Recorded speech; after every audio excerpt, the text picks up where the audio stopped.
Study IQ IAS, आपका selection हमारा mission.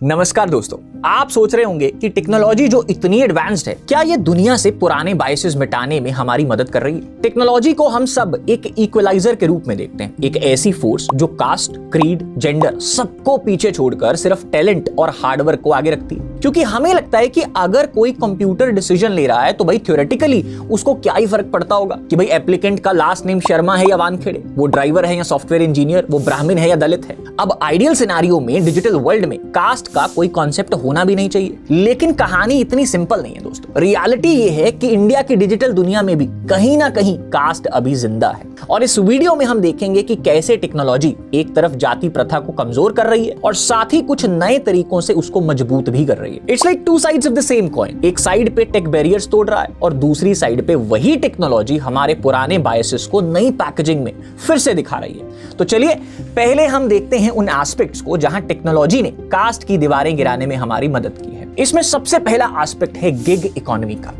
दोस्तों, आज के डिजिटल जमाने में गिग इकोनॉमी एक ऐसी जगह है जहां कास्ट की पूछताछ नहीं होती। चाहे आप लिंक्डइन पे फ्रीलांसर हो या ओला उबर के ड्राइवर, किसी प्लेटफॉर्म ने आपसे साइन अप करते वक्त ये नहीं पूछा होगा कि आप किस जाति से आते हो।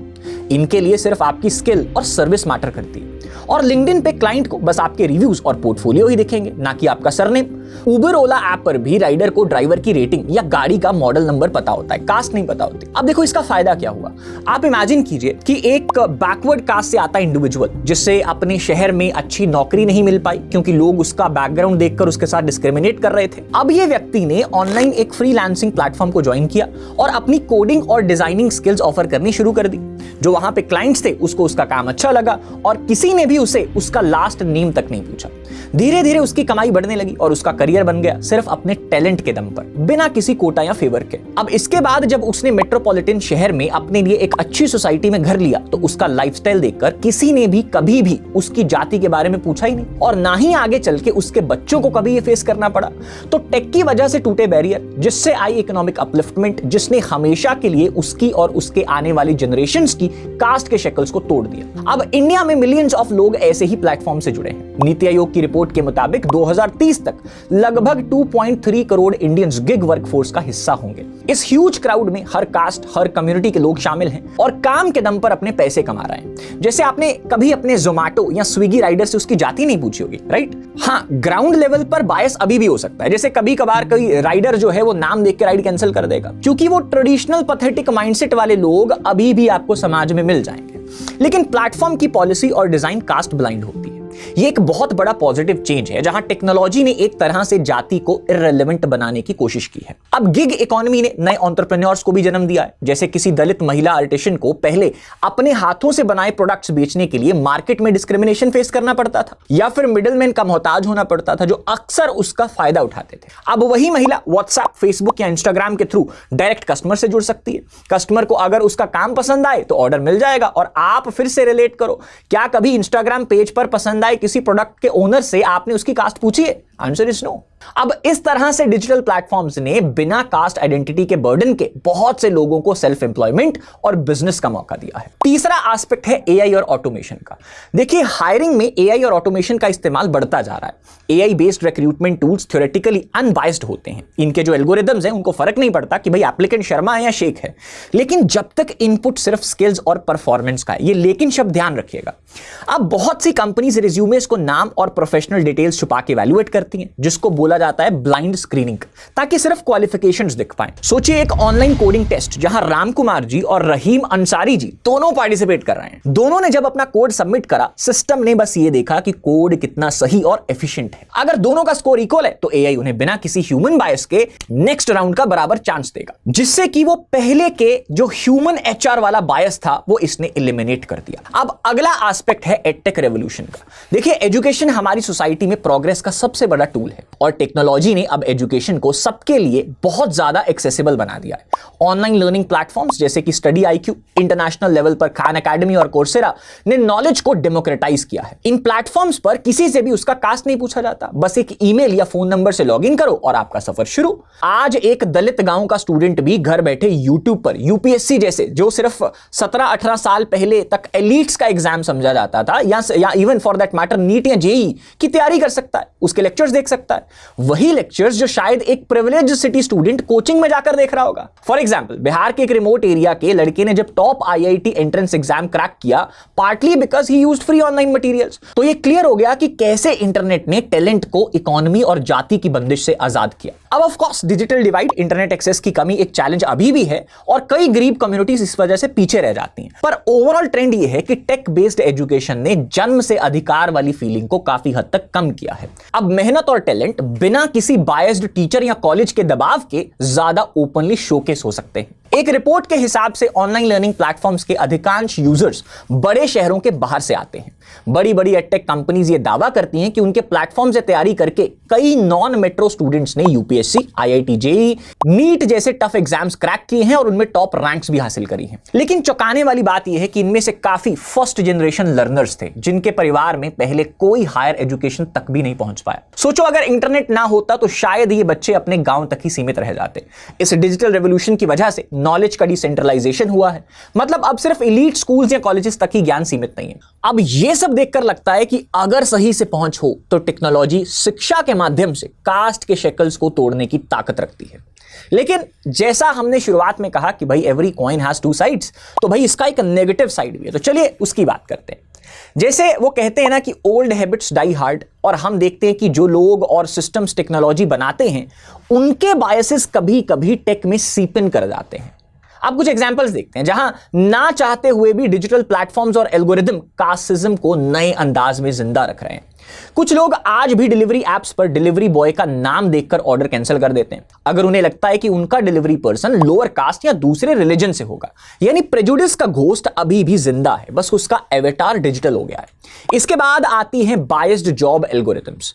क्या आपको लगता है कि सिर्फ इंसान ही डिस्क्रिमिनेट करते हैं? सोचिए, अगर एक AI को ऐसे डेटा से ट्रेन किया गया हो जो ऑलरेडी बायस्ड है, तो AI भी बायस्ड डिसीजन देगा। यही खतरा है हायरिंग एल्गोरिथम्स का। कई companies automated resume screening software use कर रही हैं जो पास्ट हायरिंग डेटा देख के आइडियल कैंडिडेट का प्रोफाइल बनाते हैं। अगर पास्ट में कंपनी ज्यादातर अपर कास्ट और अर्बन कैंडिडेट्स ही हायर करती है, जो इंडिया में हिस्टोरिकल बायस की वजह से हुआ ही होगा, तो एल्गोरिथम भी अपनी ट्रेनिंग के हिसाब से वही पुराने बायसेस को मद्देनजर रखते हुए एक आइडियल प्रोफाइल वैसी ही चुनेगा। फॉर इंस्टेंस, एक हाइपोथेटिकल सिनेरियो लेते हैं। हायरिंग एल्गोरिदम को मान लीजिए पिछले 10 साल के कैंडिडेट के प्रोफाइल्स दिए गए ट्रेनिंग पर्पस के लिए। डेटा से पैटर्न मिला कि जिनके एड्रेस मेट्रो सिटीज के थे उनकी सिलेक्शन और परफॉर्मेंस बेटर थी और रूरल पिन कोड वाले कैंडिडेट्स कम हायर हुए। अब अगले साइकिल में जब रिज्यूमेस आएंगे जिसका एड्रेस किसी भी छोटे गांव का होगा, एल्गोरिदम उसको लो स्कोर देकर साइडलाइन कर देगा। ध्यान दीजिए, यहां किसी ने कास्ट को एक्सप्लिसिटली फीड नहीं करा, पर इंडिया में रूरल बैकग्राउंड, स्कूलिंग एक्सेट्रा काफी हद तक जाति से जुड़ी हुई चीजों से आती है। तो इनडायरेक्टली AI ने प्रॉक्सी के थ्रू लोअर कास्ट कैंडिडेट्स को नुकसान पहुंचा दिया। इसी तरह सरनेम भी एक प्रॉक्सी डेटा बन सकते हैं। सरनेम से अक्सर पता चल जाता है कि आदमी किस जाति का होगा। हो सकता है कि हायरिंग सॉफ्टवेयर रिज्यूमे स्कैन करते वक्त नाम को भी सटली फैक्टर इन कर ले। अगर कंपनी के हिस्टोरिक डेटा में मान लीजिए शर्मा सरनेम वाले कैंडिडेट ज्यादा हायर हुए, तो एल्गोरिदम को लग सकता है कि Sharma types are more preferable. For example, 2018 में पता चला कि Amazon का एक रिक्रूटमेंट AI फीमेल एप्लीकेंट्स को कंसिस्टेंटली लो रैंक दे रहा है क्योंकि ट्रेनिंग डेटा में मोस्टली मेल रिज्यूमेस थे। अब कंपनी ने तुरंत सिस्टम को बंद कर दिया।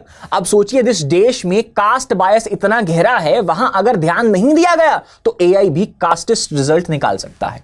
और सबसे दिक्कत वाली बात यह है कि यह सब अभी अपने इनिशियल लेवल ऑफ डेवलपमेंट में है, जिसकी वजह से भारत में AI बायस को एड्रेस करने के लिए अभी खास कानून भी नहीं है।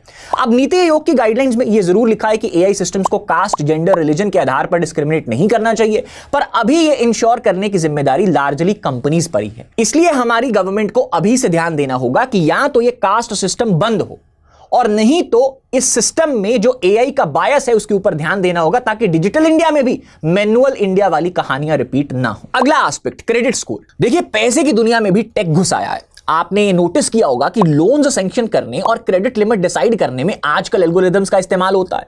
अब बैंक से लोन या क्रेडिट कार्ड अप्लाई करो तो पीछे एक ऑटोमेटेड सिस्टम आपका बैकग्राउंड चेक करके ये डिसाइड करता है कि आप कितने ट्रस्टवर्दी बॉरोवर हो। अब आइडियली ये सिस्टम सिर्फ financial history, income, repayment record देखते हैं, पर दिक्कत तब आती है जब इनके इनपुट्स में ऐसी चीजें शामिल हो जाती हैं जो कास्ट को इनडायरेक्टली इंडिकेट कर देती हैं। सोचिए, अगर एल्गोरिदम ये देखता है कि एप्लीकेंट किस एरिया या पिन कोड से है और उस एरिया में डिफॉल्ट रेट ज्यादा है, तो वो एप्लीकेंट को हाई रिस्क कैटेगराइज करके लोन रिजेक्ट कर सकता है। हमारे देश में जाति और ज्योग्राफी काफी इंटरलिंक्ड है। बहुत से दलित, आदिवासी कम्युनिटीज अलग बस्तियों या गांव में रहते हैं जहां पॉवर्टी और lack of credit history common होती है। अब कोई वहां का रहने वाला लोन मांगने जाए तो शुरू से ही सिर्फ उस लोकेशन के चलते एल्गोरिदम का स्कोर कम हो सकता है, यानी बिना जाति पूछे भी सिस्टम उसका क्रेडिट प्रोफाइल कमजोर मान लेगा। कुछ स्टडीज में यह बात सामने आई है कि लोअर कास्ट बोरोवर्स को इवन सेम फाइनेंशियल प्रोफाइल होने पर भी लोन मिलने की प्रोबेबिलिटी कम होती है। एक रीसेंट स्टडी में पता चला कि माइक्रो फाइनेंस सेक्टर में लोअर कास्ट महिला एंटरप्रेन्योर्स को सेम क्रेडिट स्कोर के बावजूद लोन मिलने के चांसेस काफी कम थे। यानी जो बायस पहले लोन ऑफिसर्स के दिमाग में था, अब वो डेटा पैटर्न्स के थ्रू मॉडल में भी दिख सकता है। एक्सपर्ट्स इसे डिजिटल रेड लाइनिंग कहते हैं। जैसे पहले कुछ कम्युनिटीज को बैंक्स नजरअंदाज करते थे, वैसे ही अब एल्गोरिदम्स जाने या कहीं अनजाने में ये कर सकते हैं। तो फाइनली क्वेश्चन आता है कि भाई इसका सॉल्यूशन क्या है। लेकिन सॉल्यूशन जानने से पहले हमें यह जानना होगा कि हमें सॉल्यूशन चाहिए क्यों। देखो, आज तक भारत कास्टिज्म के शेकल्स में बंधा हुआ है, जिसकी वजह से हमें रिजर्वेशन लानी पड़ी, जिसके जो रेपरकशंस हम आज तक भुगत रहे हैं। अब हमने यह माना था कि टेक्नोलॉजी आएगी तो टेक्नोलॉजी से लोग इकोनॉमिकली अपलिफ्ट होंगे। इकोनॉमिक अपलिफ्टमेंट की वजह से उनके जो कास्टिज्म के शेकल्स हैं वो चले जाएंगे, और कास्टिज्म के शेकल्स जाने से हम शायद रिजर्वेशन एंड कर पाएंगे। लेकिन इस टेक में भी कास्टिज्म घुसने से शायद हम उसी लाइन में चले जाएं जिसमें हम आज से 20-30 साल पहले थे। तो देखिए, अभी अगर हम इसके सॉल्यूशंस देखें तो लेंडर्स और डेवलपर्स को अपने एआई मॉडल्स को रेगुलरली चेक करना होगा। जैसे ही कोई पैटर्न दिखे कि फलान कम्युनिटी के लोगों को कंसिस्टेंटली स्कोर कम मिल रहा है, तो तुरंत कोड और क्राइटेरिया दोनों में सुधार होना चाहिए। टेक्नोलॉजी को बायस फ्री बनाने की जिम्मेदारी उसको बनाने और चलाने वालों पर है। बिना इसके फाइनेंशियल इंक्लूजन का सपना अधूरा रह जाएगा। हम डिजिटल ऑनबोर्डिंग तो कर लेंगे, पर अगर क्रेडिट देने में फिर वही पुरानी सोच घुस गई तो उसका फायदा क्या होगा। इसी के साथ साथ अगली बड़ी समस्या है मैट्रिमोनियल प्लेटफॉर्म्स की। देखिए, शादी और रिश्तों के मामले में टेक्नोलॉजी ने कास्ट को एक तरह से और स्ट्रांगली रीइंफोर्स कर दिया है। जिन लोगों ने सोचा था कि इंटरनेट के आने से नई जनरेशन को कास्ट की परवाह नहीं रहेगी, उन्होंने शायद मैट्रिमोनियल वेबसाइट्स की कहानी नहीं सुनी थी। शादी.com, भारत मैट्रिमोनी जैसे प्लेटफॉर्म्स पर खुलेआम कास्ट कम्युनिटी फिल्टर लगे हुए हैं। आप अपनी जाति प्रेफरेंस को सिलेक्ट करो और सिर्फ उसी कास्ट की प्रोफाइल्स आपको दिखेंगी, बाकी सब गायब। एक बार शादी.com को यूके में बैकलैश भी मिला था, क्योंकि उनके साइट पे यूजर्स एससी कम्युनिटी को अपने सर्च रिजल्ट से एक्सक्लूड कर सकते थे। यानी जो काम पहले पंडित या रिश्तेदार करते थे कि लड़का लड़की अपनी बिरादरी का होना चाहिए, अब वही काम एल्गोरिदम बड़ा ही इफेक्टिवली कर रहे हैं। अब नतीजा यह है कि नए जमाने के लड़के लड़की भी इस डिजिटल एंडोगेमी से बाहर नहीं आ पा रहे। लेकिन यहां एक कैच है दोस्तों, शादी.com पर पेरेंट्स जाते हैं, लेकिन वहीं इसके काउंटर पार्ट डेटिंग एप्स पर बच्चे खुद जाते हैं। और आयरनी देखो, वहां तो कास्ट का कॉलम है नहीं, और ना ही उनके बायो में कुछ ऐसा ऑप्शन है जो इस बात को पूछे। लेकिन अगर बात डेटिंग से शादी तक पहुंची तो बाद में फैमिली प्रेशर के चलते कास्ट देखी ही जाती है, जिससे यह डर है कि दूसरे वाले प्लेटफॉर्म्स शायद कास्ट को एनफोर्स करते ही रहेंगे, जिससे शायद कभी भी हम इस रिजर्वेशन से छुटकारा नहीं पा पाएंगे। तो ये एक स्टॉन्च डिफरेंस भी दिखाता है जो आज की जनरेशन और पिछली जनरेशन के माइंडसेट को दर्शाता है। ऊपर से शादी के लिए अलग अलग प्लेटफॉर्म्स जैसे पंजाबी शादी.com, यादव मैट्रिमोनी.com जैसे पोर्टल्स मौजूद हैं, जहां आपको 100% अपनी जाति के ऑप्शंस ही मिलेंगे। अब टेक्नोलॉजी ने पुराने जमाने की अरेंज्ड मैरिज को ऑल इंडिया स्केल पर एम्पलीफाई कर दिया है। अब कास्ट के फिल्टर से आप पूरा देश छान लीजिए, ऐप आपको ढेरों मैचेस दे देगा। और इंटरेस्टिंगली यहां पे डिस्क्रिमिनेशन को इफेक्टिव करना कितना आसान हो चुका है वो आप इस बात से अंदाजा लगा लीजिए कि शादी.com ने अपने प्लेटफॉर्म पे स्किन टोन का फिल्टर लगाया था, जो 2020 में पब्लिक प्रेशर के बाद उन्हें हटाना पड़ा। लोगों ने कहा कि भाई ये कलरिज्म और रेसिज्म को प्रमोट कर रहा है, लेकिन वैसा ही फिल्टर जाति के लिए आज भी है। जाति वाला फिल्टर अभी भी वहां मजबूती से बना हुआ है। इंडिया में आज भी 90 से 95% विवाह अपनी जाति और कम्युनिटी में ही होते हैं, और ऑनलाइन प्लेटफॉर्म्स ने इस रेशियो को बदलने की बजाय शायद बरकरार ही रखा है। लेकिन बात फिर वही है कि टेक्नोलॉजी खुद न्यूट्रल है, पर यूजर्स की डिमांड ही जब कास्ट स्पेसिफिक होगी तो प्लेटफॉर्म्स उनको वही प्रोवाइड करेंगे। मार्केट डायनेमिक्स भी कास्ट को जिंदा रखने में लग गए हैं, क्योंकि बिजनेस को पता है कि यूजर्स को कास्ट फिल्टर चाहिए। यूं कहिए कि डिजिटल टूल्स को हमने अपने कन्वीनियंस के लिए इस्तेमाल जरूर किया है, पर उसमें अपने प्रेजुडिसेस को भी साथ में लेके चले। अब अगर कंक्लूजन की बात करें तो दोस्तों, जैसा हमने देखा, टेक्नोलॉजी एक डबल एज सॉर्ड की तरह है। ये एक तरफ कास्टलेस यूटोपिया का प्रॉमिस करती है और दूसरी तरफ गलत इस्तेमाल या बायस के थ्रू कास्ट डिस्टोपिया को भी जन्म दे सकती है। किसी ने सही कहा था, India's caste system is not dying, it's just learning to speak Python. यानी जाति प्रथा खत्म नहीं हो रही, बस नए जमाने की लैंग्वेज को अडॉप्ट कर रही है। आखिर में बात इस पर आती है कि टेक्नोलॉजी का इस्तेमाल किस तरह और किस नियत से हो रहा है। टेक एक टूल है, एक तलवार की तरह, सही हाथों में पड़ा तो न्याय और प्रगति लाएगा, गलत सोच के साथ इस्तेमाल हुआ तो जुल्म और भेदभाव को नए तरीके से चलने देगा। अगर हम अपने एल्गोरिदम्स और प्लेटफॉर्म्स को कॉन्शियसली बायस फ्री डिजाइन करें और इन बिल्ट प्रेजुडिसेस को पहचान कर उन्हें दूर करें, तो शायद टेक्नोलॉजी एक नए भारत का फाउंडेशन बन सकती है, जहां कैपेबिलिटी सबसे ज्यादा मैटर करेगी, ना कि कास्ट। और हो सकता है कि आने वाले सालों में हम इससे रिजर्वेशन का भी हल निकाल पाएं। पर अगर हम आंख बंद करके मान लें कि कंप्यूटर तो न्यूट्रल है, बिना सिस्टम को समझे, तो हम अपने पुराने पाप डिजिटल दुनिया में भी कैरी फॉरवर्ड कर लेंगे। अब सोचने वाली बात यह है कि क्या सिर्फ टेक्नोलॉजी लाने से हमारा माइंडसेट बदल जाएगा, या हमें अपनी सोच को भी उतना ही अपग्रेड करना होगा जितना हम अपने फोन्स और एप्लीकेशंस को करते हैं। आप ही सोचिए, क्या टेक्नोलॉजी जाति का बेड़ा पार लगाएगी, यानी कास्ट को टूली मिटा देगी, या फिर यह बस एक नया अवतार बनकर पुराने भेदभाव को जिंदा रखेगी। So that was analysis for today's video. अब आपके इसके ऊपर क्या विचार है हमें कमेंट सेक्शन में जरूर बताइएगा। अगर आप किसी दूसरे टॉपिक के ऊपर वीडियो चाहते हैं तो हमें कमेंट सेक्शन में बताइएगा। Will research and make a video on it. Thank you so much. Study IQ IAS, आपका सिलेक्शन हमारा मिशन।